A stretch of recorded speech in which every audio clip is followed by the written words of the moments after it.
there was something you said in your diary that you started talking about desire.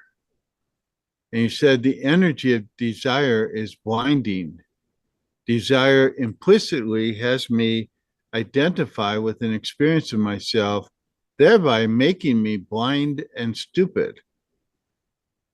Desire is self-oriented, not life-oriented. Yeah. That is so true. I think one of the struggles I have in this process of allowing and letting be, that is how to deal with desire and what is the nature of desire, and to see the dynamic that it creates in my consciousness, and then the compellingness that comes with it, that something needs to happen or something needs to be pursued. And it's very, very interesting. And this is, of course, of humans. This is part of what it is to be human. It comes with the condition of what it is to be human and how to deal with that. And then how to deal with that responsibly. That is to say, not like if you are in this, like what we are, you could call in this spiritual conversation of awakening, of exploration. To deal with that responsibly is not to belittle it or to negate it or to make it wrong or to judge it. But what would happen if you were to give yourself the opportunity to experience desire when it comes up, if it is for a person, for a thing, if you experience it in its totality, literally in its totality, what would that show to you?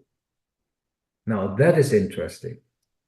And then what then might show itself to you is what it creates in your consciousness. And part of that is imagination. So there is an imagination that is coming up for whatever reason or prompted by whatever that could be, that then we treat for reality. And then what comes with that is the desire, or that is desire.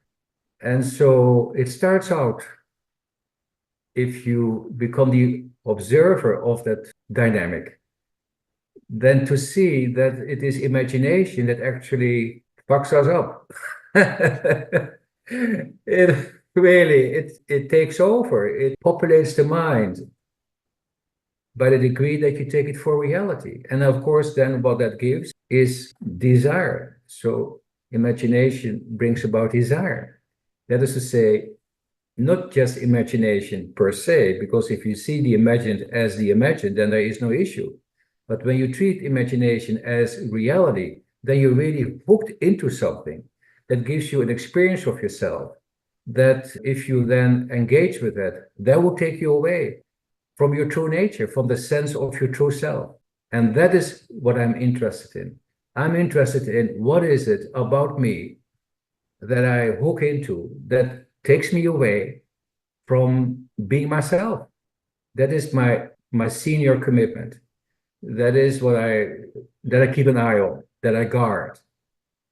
And so does the awareness of that process, that the mind sets you up for desire, in itself is very valuable. And then you have a choice, like, do I go with that or not? And if I do, what is the cost that I pay? And the cost is always in your sense of togetherness, your sense of self.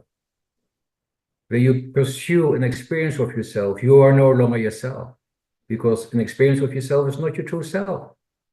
That is the illusion that the mind creates. That is the game that the mind creates. That is the magic of the mind. It wants to hook you in experience of yourself. And once you are, you're gone. You are then, you become the effect, or you are then caught up in the dynamic of the mind. And so seeing it exactly as it is, that sets you free from it.